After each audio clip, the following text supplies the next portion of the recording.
Bem-vindos ao Jovens em Foco. Meu nome é Pedro Brasil, sou auxiliar administrativo aqui do Acessuas. Hoje eu estou com o coordenador do Acessuas, José Coelho. Tudo bem, Coelho? Tudo bem, Pedro. Também estou com Brenda, educadora aqui do Acessuas. Tudo bem, Brenda? Como é que você está? Olá, tudo bem? E com o nosso convidado especial, Yarley Araújo, coordenador de acolhimento LGBT+. Tudo bem, Yarley? Como é que você está? Tudo maravilhoso.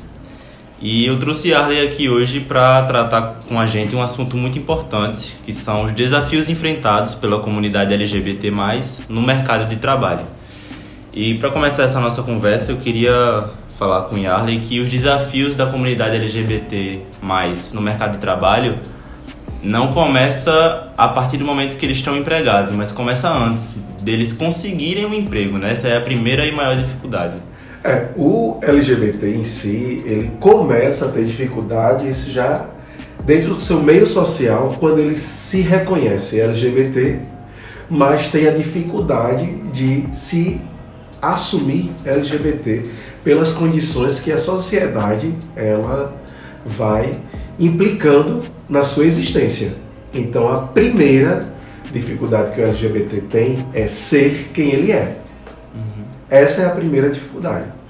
Após ele conseguir quebrar a barreira do preconceito social, que ele se assume, seja gay, seja lésbica, seja travesti, seja trans, que são, dentro do guarda-chuva, né, as pessoas que mais sofrem violência são as trans e os travestis, eles têm a maior dificuldade do que gay e do que lésbica e as outras letrinhas também, né? Porque o travesti e a trans, eles dão a cara a tapa para viver, para sobreviver, para existir. Então, quando a gente vai tratar de mercado de trabalho, a gente tem que fazer uma análise social desde que mundo é mundo, a partir do momento que a gente tem o primeiro conflito lá nos Estados Unidos, né? Quando a polícia foi no bar e esse bar ele era de encontro lésbico, de pessoas lésbicas e gays também, mas a maioria era lésbica. E a polícia, naquela época, ela tinha o poder de dizer se a sua roupa era condizente para viver socialmente ou não. E o bar, ele era obrigado a pagar uma taxa aos policiais para funcionar. E um dia, a comunidade daquele bar falou, não vai pagar. Então, isso se tornou um conflito em um dia, 2 dias, 1 semana, a comunidade se juntou e veio aí esse movimento do bar Stonewall, se eu não estou enganado. Então, o movimento pelos direitos de existência e trabalho começa ali. Principalmente trabalho, porque as pessoas que trabalhavam lá também sofriam esse preconceito, né, e essa extorsão para trabalhar, que é o que acontece com a maioria dos travestis e as trans. Eles passam por muita dificuldade justamente porque a sociedade ela já criou, né, um parâmetro, um modelo de pessoa social para serem aceitas dentro de uma adequação no mercado de trabalho. Nós temos pessoas inteligentíssimas, né, na história, né? A gente tem aí Pablo Picasso, a gente tem tanta gente inteligente que são LGBTs, né? Temos enfermeiras, né? Temos políticos, hoje a gente tem a grandiosa deputada a Hilton, esqueci o sobrenome agora, mas já eu lembro, e ela tem uma fala, a gente tem uma representatividade dentro de uma Câmara Federal, a Erika Hilton, que abre muitas portas para que o LGBT+, ele seja visto como humano, como qualquer outra pessoa, né? Quando a gente trata do gay, a gente tem vários parâmetros sociais, né? Se o gay ele estiver dentro do padrão masculino que a sociedade ela aceita, ok, ele tem possibilidades de ser aceito dentro de uma empresa. Se o gay ele for mais afeminado, né, ou a lésbica ela for mais masculina, já se tem uma ressalva, por mais que ela tenha um currículo exemplar, excelente. Mas aí algumas empresas elas já vê com receio por causa dela ser quem é. Oi, Ale, que é interessante é que quando a gente vê essa questão da discriminação, ela muitas vezes são discriminações onde é feita de forma sutil, às vezes até subliminar. Por incrível que pareça, isso aí a gente nota muito, somente com as pessoas de trabalho, a gente que anda nas empresas e vê quando nós oferecemos a proposta da possibilidade de alguém LGBT+, ser colocado no mercado de trabalho, né? Às vezes é dito que não tem vaga de uma forma muito sutil, às vezes é feita uma piada de forma subliminar, que bons ouvidos têm entendimento, é pura realidade, sabe, Ale? Infelizmente é vivenciado isso e a gente sofre com isso e colocar no mercado de trabalho, a busca de mercado de trabalho para o pessoal, a comunidade LGBT. Mas a gente tem essa dificuldade, eu sempre conversei com você sobre isso, mas é pura realidade. Quando a gente vê essa forma de acolhimento pelas empresas e se deparar com um gay, uma trans, um travesti ou uma lésbica, né, afeminados ou masculinizados, e eles tratarem com forma de deboche dentro desse trato do preconceito sutil, as pessoas têm que ter consciência que existe lei. É verdade. E tem que buscar o seu direito. É dever da gente, como cidadão, correr atrás dos nossos direitos. Verdade. A nossa legislação hoje, ela traz uma proteção para o público LGBT+, que está equiparada ao crime de racismo, né? Então, qualquer crime que esteja ligado a preconceito contra a população LGBT+, ela é equiparada ao crime de racismo. Então a pessoa tem que denunciar. Eu sei que ela sai fragilizada, eu sei que ela está ali em busca de melhorias de vida, aonde está todos os seus sonhos envolvidos, porque quando a gente é criança, adolescente, jovem, nós somos instruídos pelos nossos pais a conquistar, né, um lugar, seja na empresa, seja no ambiente público, seja nos seus negócios, mas que a gente construa uma vida de trabalho. É para isso que a gente estuda. E quando chega na nossa primeira oportunidade, cheio de sonhos, e uma empresa recebe você e aquela gestão do RH lhe trata com esse sutil preconceito, você tem que estar atento e correr atrás dos seus direitos. Denuncie. Tem que ser denunciado. Porque assim, Alex, eu já percebi que nem toda empresa ela tem uma política clara de inclusão com relação à comunidade LGBT. Por falta até às vezes de esclarecimento. Quando não, talvez não sei nem se o termo é esse, ignorância mesmo, por não querer mesmo, né? Eu vi um estudo, eu não me lembro agora onde falava que até no ganho, aqueles que têm, que é da comunidade LGBT+, eles têm uma possibilidade de ganhar menos. E em ganhar menos já serve como uma crítica posterior. Tá vendo? Ó? Não tem, porque se você for ver numa empresa, é a experiência que nós temos aqui do Acessuas. Se for ver numa empresa, você vê de forma declarada, você vê 50, 100 funcionários ali que não são LGBT+, da comunidade. E vê 2, 3 que aparentam, que são, o estereotipo aparenta. Porém, não são só 2, 3. A gente sabe que dentre 100 tem muito mais de 2, 3. Às vezes, por não se poder, como é que se diz?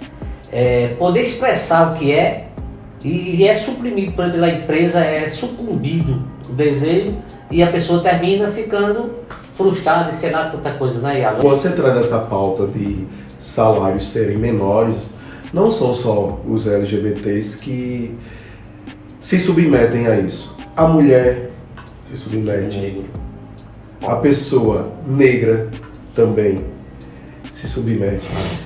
E para isso a gente tem lei também. Para ser denunciada, a empresa precisa ser denunciada. Só que a gente precisa que as pessoas criem coragem. A pessoa que passa por uma violência dessa, emocional, ela precisa denunciar a pessoa que causou, a empresa que causou, né? Porém, a gente também tem que olhar que as oportunidades elas estão crescendo. Tem muita empresa que vê no LGBT o seu potencial de criatividade, o seu potencial de gestão, o seu potencial de ser esqueci a palavra, são empenhadas, são pessoas que se empenham naquilo que tem que produzir. Então, quando a empresa ela começa a ver que o LGBT ele é tão humano quanto os héteros, né, ou os que têm trejeitos de hétero, mas que são LGBTs internamente, essa empresa ela ganha na diversidade, ela ganha com o seu público, ela ganha na sua visão como agregadora de valores. Sim. Ela só tem a ganhar, porque a gente precisa desmistificar o que existe já de feio para o público, né? São tantas chagas que o LGBT carrega que às vezes não é nem dele, é dos outros. Os outros estão jogando para o LGBT, porque são coisas que foram criadas no decorrer da formação da sociedade que a gente tem. E que eu digo que é uma sociedade muito hipócrita, né? Que quando você para analisar o preconceito, ele vem daquilo que você não conhece e que você tem medo de conhecer. Porém, você já tem informações infundadas para você externar aquilo de ruim para com alguém ou algo, né? O julgamento simples uma laranja. Para você saber se a laranja é doce ou azeda, você precisa descascar e provar. Sim. Né? Então, quando a gente pega esse exemplo e traz para a comunidade LGBT dentro do trabalho, a gente precisa dar oportunidade para saber se ele é capaz ou não de exercer aquela função. Então, cabe às empresas, né, terem essa visão, né, Yarley? Porque, segundo os dados, é bem diferente, né? Assim, 33% das empresas no Brasil, elas não contratariam para cargo de chefia pessoas que são LGBTQIA+. 41% das pessoas que são LGBTQIA+, afirmam terem sofrido algum tipo de discriminação em razão pela sua orientação sexual ou identidade de gênero no ambiente de trabalho. Então, assim, são números alarmantes que são até chocantes de ver, né? Sim. Porque são pessoas que têm responsabilidades do mesmo jeito que a gente, que fazem coisas até incríveis demais, melhores, verdade. Então, somos caprichosos. Então, assim, por que não? Por que não contratar? Por que não investir em pessoas assim? Então, são números que realmente são alarmantes. Eu me surpreendi ao pesquisar, porque a gente vê a dificuldade, a gente sente isso quando a gente está nas oficinas, quando a gente vai nas visitas nas empresas, a gente consegue sentir isso, a gente consegue ver isso, mas às vezes a gente não tem noção da dimensão. E essa dimensão que você traz de números, ela além de alarmante, ela é triste, porque a partir do momento que um LGBT ele não consegue ascender no mercado de trabalho, ele é empurrado para a marginalização, né? Só que a marginalização que eu falo não é no mundo do roubo, da violência, do tráfico, é da prostituição. E é a única forma que eles acabam encontrando de ter um sustento, de ter uma vida minimamente digna. Né? Que não é digno, porque a pessoa passa pelas violências inimagináveis, psicológicas e físicas. Eu diria que a psicológica talvez seja um dos maiores pesos para os problemas, essa aí, uma gerando a outra. Ninguém sabe qual é pior, né? A gente hoje em dia fala de saúde mental, né? Eu preciso de saúde mental. Quando a gente pensa nisso, fala nisso, a gente, dentro desse tema que a gente está aqui, imagina se uma pessoa que lutou, tem qualificação, estudou, chega para uma entrevista, passa por esses preconceitos, não consegue, a sociedade vai empurrando ela para a margem, ela só tem a prostituição para sobreviver. Essa pessoa vai ter saúde mental?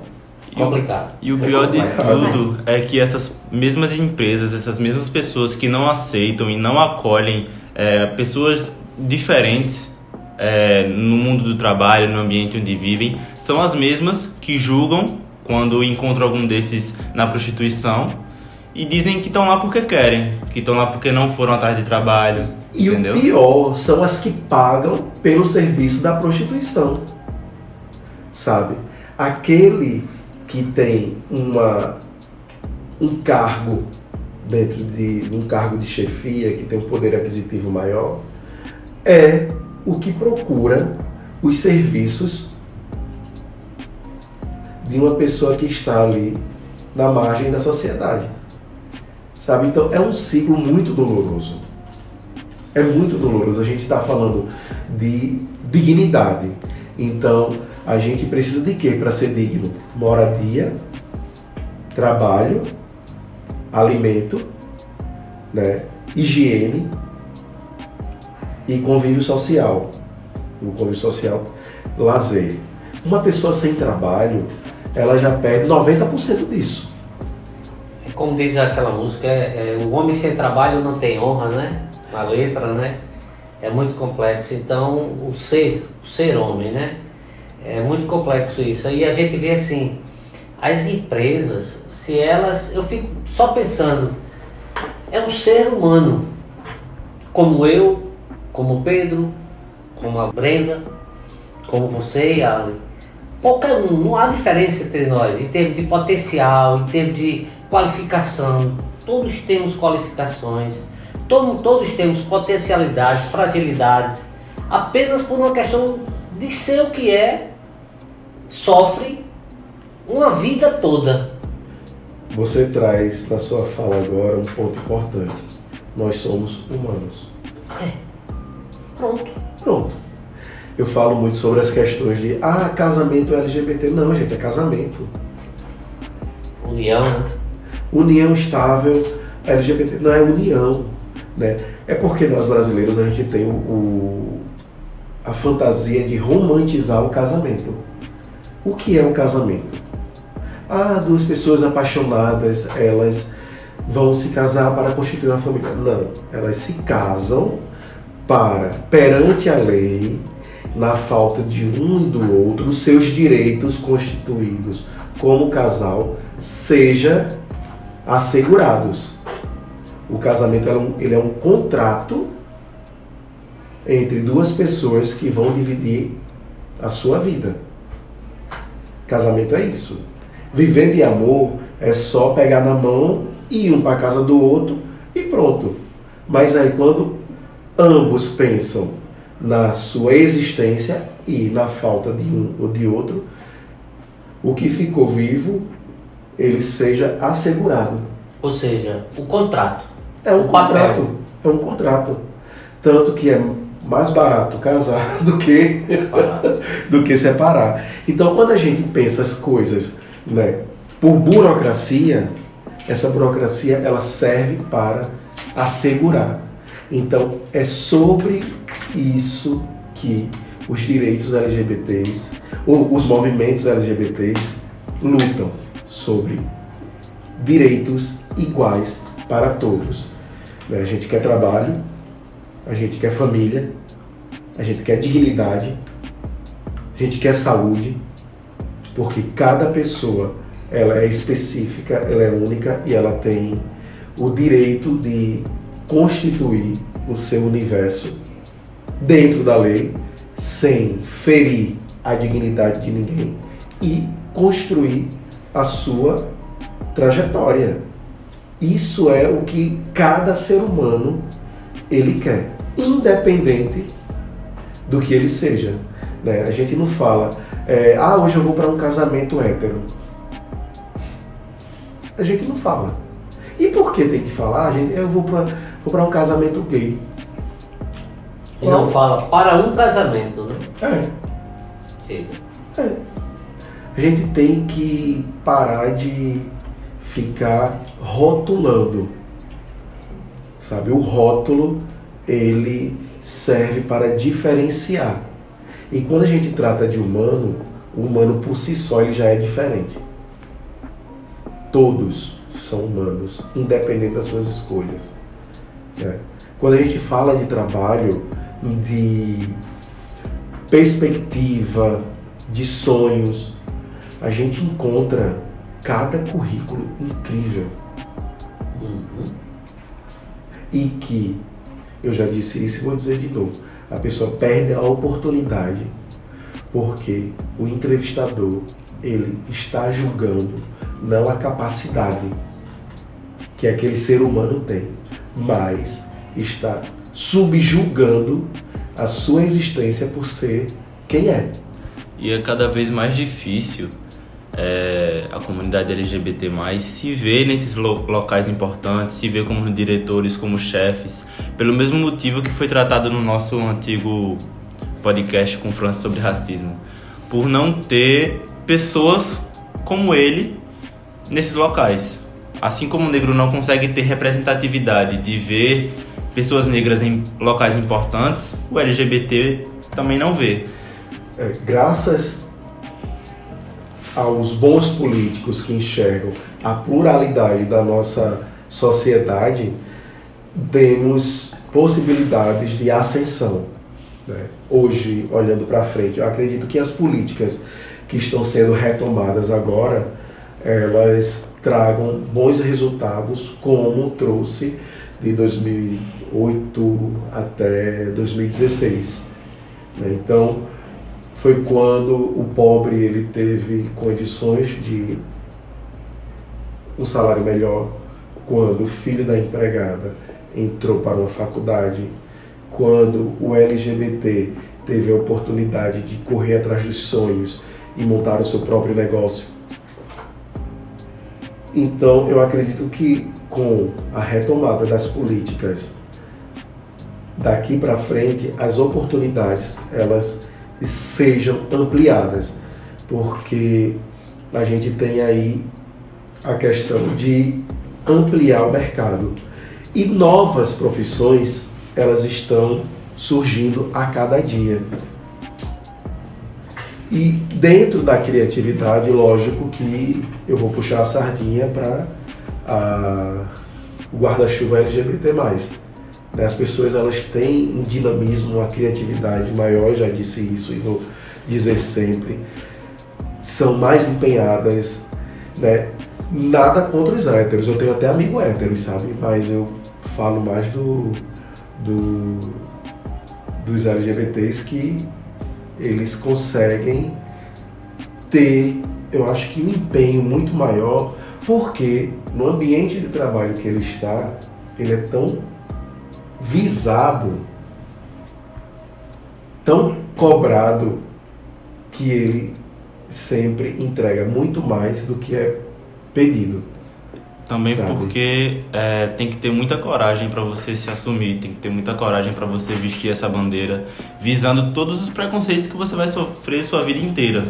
Começa em casa, com seus pais, com pessoas que estavam com você, que você ama, que passaram ótimos momentos contigo, e a partir do momento que você assume uma identidade que não seja a que o outro acredita ser a correta, porque as outras pessoas também acabam, os pais normalmente acabam traçando uma trajetória para o filho na mente deles. Eles acham que o filho tem que seguir aquilo que eles pensam. Não é bem dessa forma. A partir do momento que seu filho toma alguma atitude diferente, visando o lado do gênero, da que eles acreditam ser a correta, uma pessoa que ele ama, manda ele sair de casa, uma pessoa que era muito amigo dele não fala mais com ele. Então tem que ter muita coragem, tem que ter muita força para conseguir vestir essa bandeira. E a partir daí eu acho que um trabalho se torna fichinha, perto de uma vida baseada em preconceito, baseada em julgamento e dedos apontados. Quando a gente vem tratar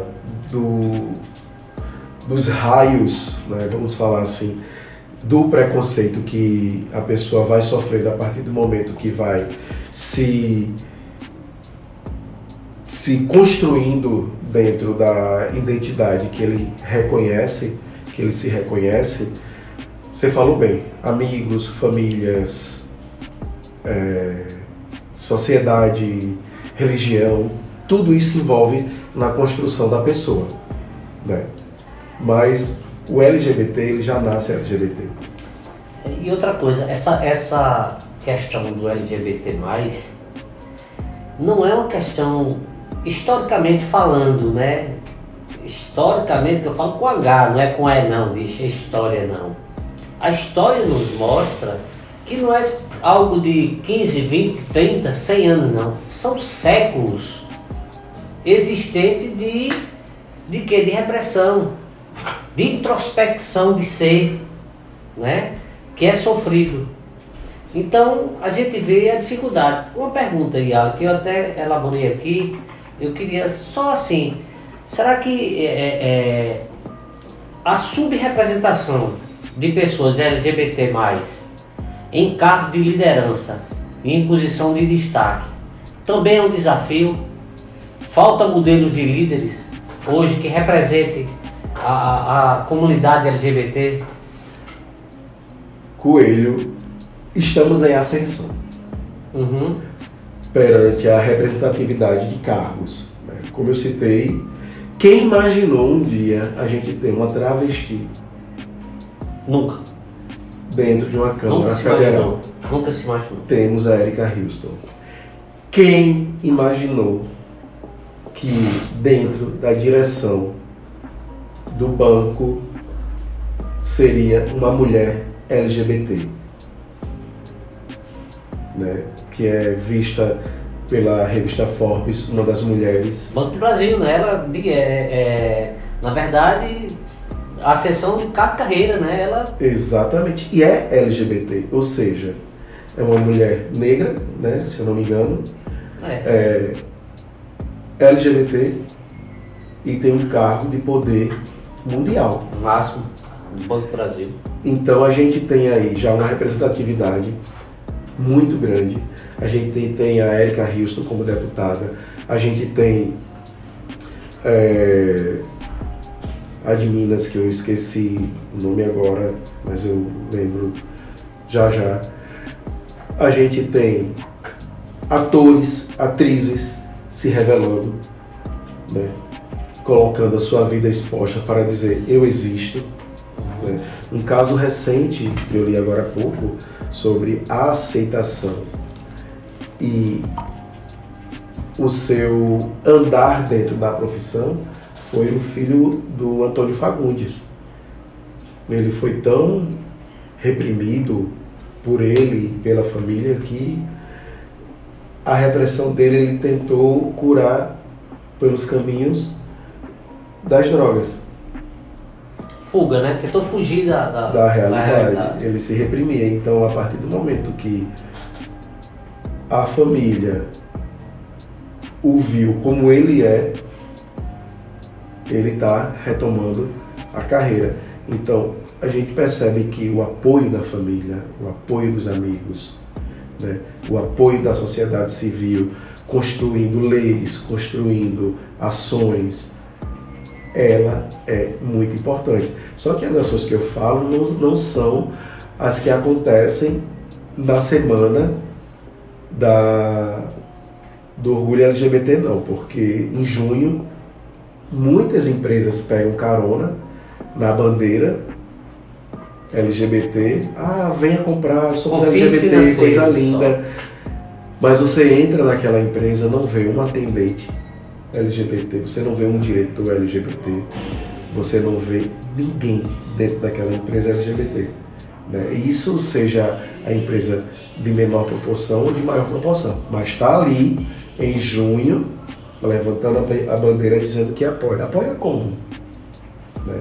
Existem pesquisas que o público LGBT ele é muito seguro de suas finanças e é o público que mais gasta em viagens, em consumo e lazer, porque eles conseguem ter uma visão de vida muito mais organizada do que o público hétero. Mas o LGBT ele vive só. Não. Existem casais que já constituíram família, são pais, são mães e conseguem ter esse padrão.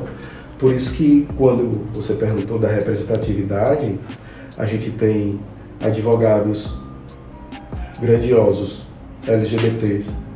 Então a gente já tem aonde se espelhar, sabe? E ali interessante eu vou ser bem redundante, que não são as qualificações em termos de profissão, são seres humanos que são iguais a outros e que não precisa, entendeu? Porque às vezes a gente fica preocupado. Nós temos políticos, nós temos atores, nós temos pessoas iguais a todo mundo que foram rotulados de uma forma que não deveriam ter sido. Não sei se eu estou certo ou errado, mas eu acho isso muito complicado. Na minha mente é meio que, é como assim, até fugindo, abrindo um parênteses no nosso tema, é como a questão de cota. Eu concordo com a cota, historicamente falando, a cota ela é devida.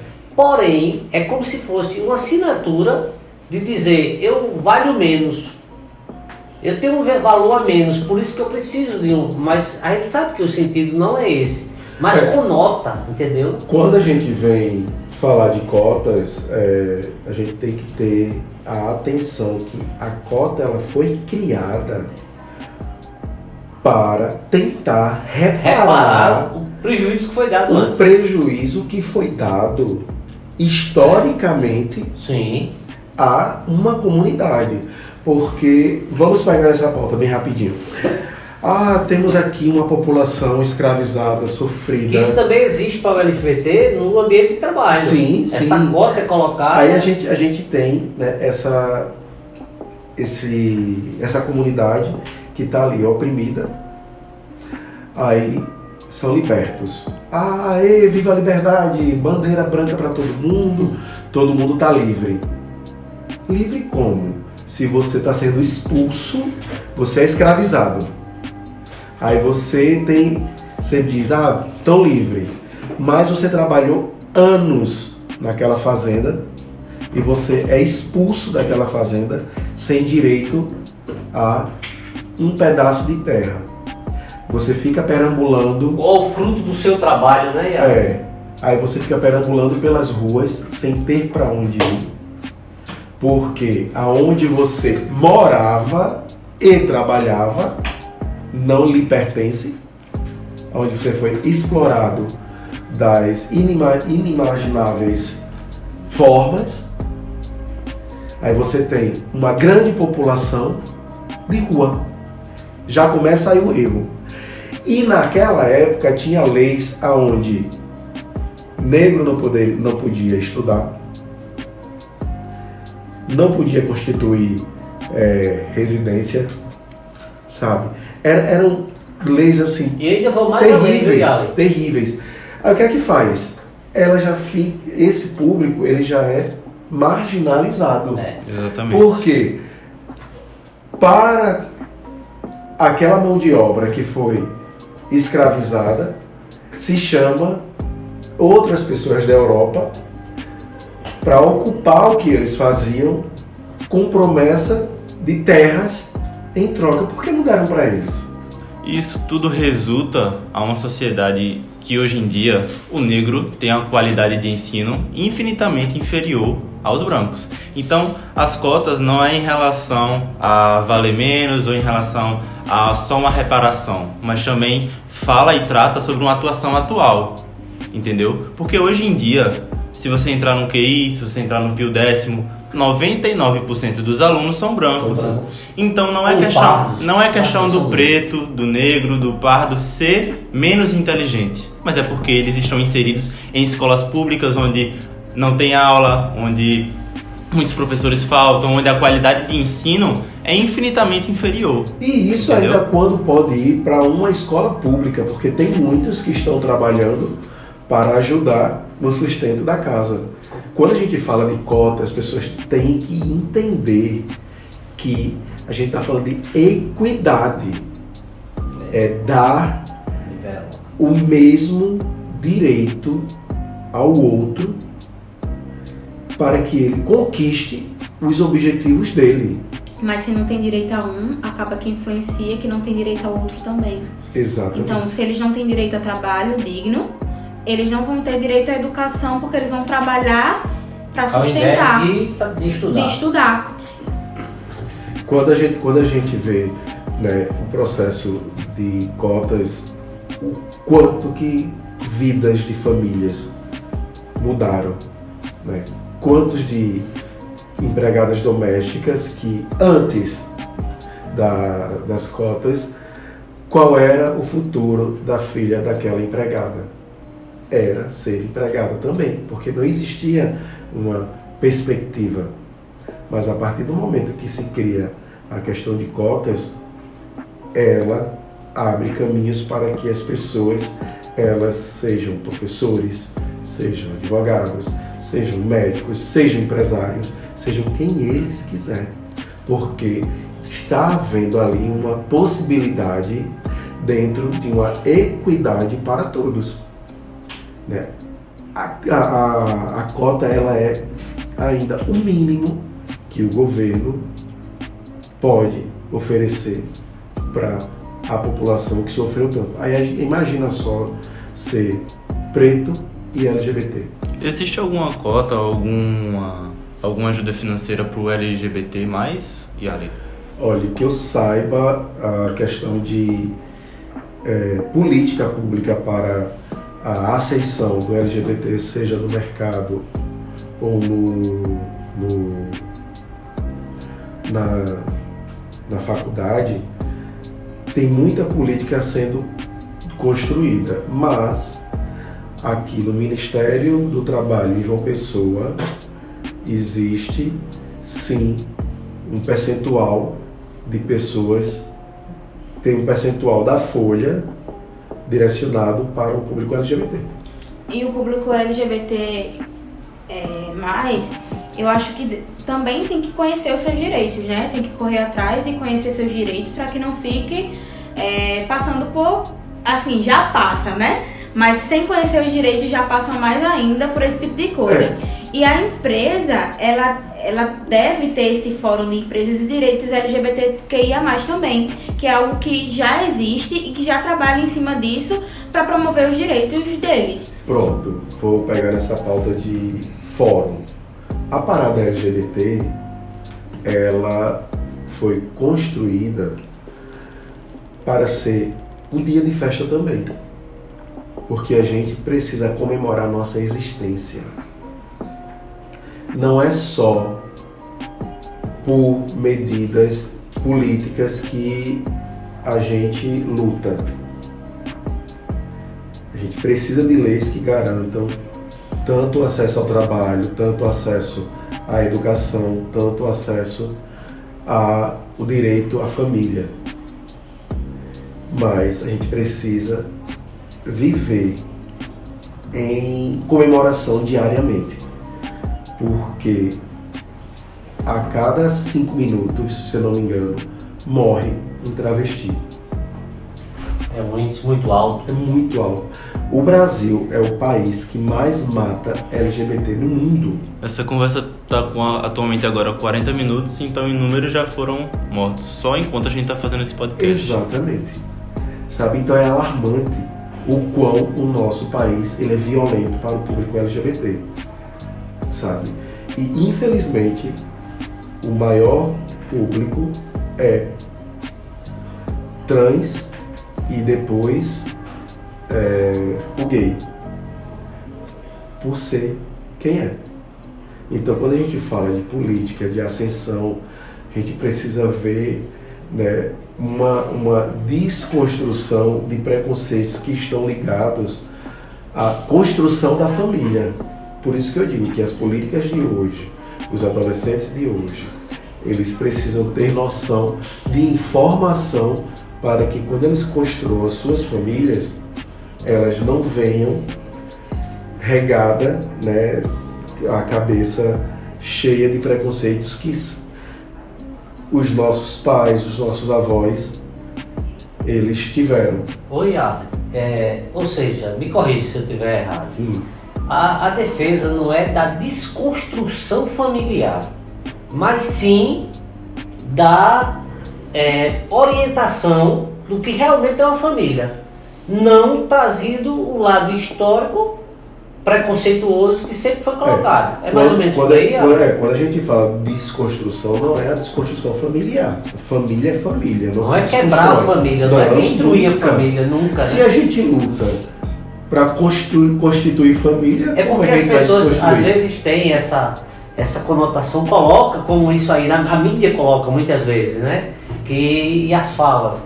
Não, porque às vezes o pensamento de desconstruir a família. Não é. Eu também não, eu concordo com você. Eu não olho por esse ângulo. De certa forma, isso é um ponto que acaba entrando num pensamento muito ignorante. Por exemplo, há um tempo atrás foi lançado uma propaganda de um carro onde tinha um casal gay. E a partir daí os homens começaram a vender o carro a um preço absurdamente baixo. Então entra no fator de que, ao momento que uma empresa contrata pessoas LGBT+, homens héteros, mulheres héteros, que têm um pensamento retrógrado, acreditam que indo nessa empresa, eu também vou ser taxado como gay. Eu também vou ser taxado dessa forma. Se existir um casamento entre 2 homens, então quer dizer que uma família entre 2 homens vai passar a ser correto e eu vou ter que desfazer a minha família, eu vou ter que... A condição de outras pessoas terem direitos não faz que os seus deixem de existir. Muito menos você frequentar uma loja, você comprar um carro, você usar uma cor, faz de você uma pessoa gay.